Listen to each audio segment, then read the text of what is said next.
Pengamat kebijakan publik Bonatua Silalahi mendatangi Komisi Pemilihan Umum, KPU, pada Senin, 9 Februari 2026, sebagai tindak lanjut putusan Komisi Informasi Pusat, KIP, yang mengabulkan seluruh permohonannya terkait dokumen ijazah pendidikan Presiden ke-7 RI Joko Widodo, Jokowi. Kedatangan Bonatua sekaligus menandai babak baru polemik ijazah Jokowi yang selama ini kerap memicu perdebatan publik. Kali ini, Bonatua membawa salinan resmi fotokopi ijazah Jokowi yang telah dilegalisir dan tanpa sensor, yang diperoleh langsung dari KPU sebagai lembaga negara. Ini adalah data ijazah pertama dari pintu depan KPU, bukan dari pintu belakang yang selama ini beredar, kata Bonatua di hadapan wartawan. Menang di KIP, KPU tak ajukan banding. Bonatua mengungkapkan, proses keterbukaan informasi ini telah berjalan panjang sejak 3 Agustus 2025. Awalnya, KPU menolak permintaan informasi dengan menerbitkan keputusan KPU nomor 731. Penolakan tersebut memicu reaksi publik dan DPR, hingga akhirnya keputusan itu dicabut. Meski KPU sempat menyerahkan salinan ijazah, 9 elemen penting masih disensor. Tidak puas, Bonatua menggugat ke KIP dan menjalani 6 kali sidang sengketa informasi sejak November 2025. Hasilnya, KIP memutuskan saya menang. Dan KPU memilih tidak banding ke PT UN. Itu keputusan bijak karena tidak menggunakan uang rakyat untuk melawan rakyat, ujarnya. Ajak publik kembali ke ranah ilmiah.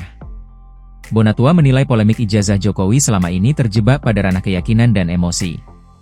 Ia membagi masyarakat ke dalam 3 kelompok, yang percaya ijazah itu ada dan asli, yang ragu-ragu, dan yang tidak percaya sama sekali. Dengan data ini, mari kita kembali ke ranah ilmiah, bukan keyakinan, tegasnya.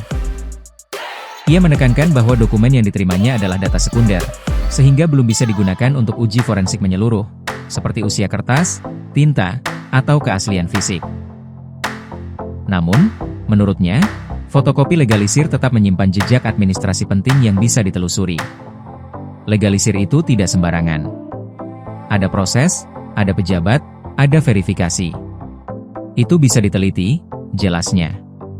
Bonatua juga mengingatkan publik agar berhati-hati dalam meneliti dan menyebarkan dokumen tersebut. Jangan sampai kita meneliti dengan sampel yang salah lalu terjebak fitnah. Saya tidak ingin presiden difitnah, katanya.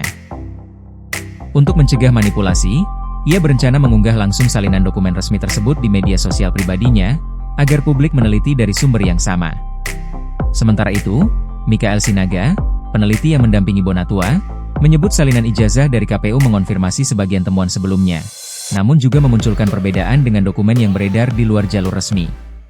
Ada perbedaan dengan sumber yang saya dapatkan, khususnya ijazah yang digunakan pada Pilpres 2014. Itu akan kami investigasi lebih lanjut, kata Mikael. Ia menyebut hasil penelitian Bonatua nantinya akan dibukukan, sebagai kelanjutan diskursus publik soal transparansi dokumen pejabat negara. Bonatua menambahkan, perjuangan belum selesai. Ia masih mengajukan permintaan dokumen ke KPU DKI Jakarta dan KPU Kota Solo untuk periode legalisir lainnya. Ini akan kita jadikan data publik lengkap. Karena informasi publik bukan untuk ditakuti, tapi untuk diteliti, ujarnya. Ia pun mengapresiasi peran KIP, KPU, dan pemerintah dalam menjaga iklim demokrasi serta keterbukaan informasi.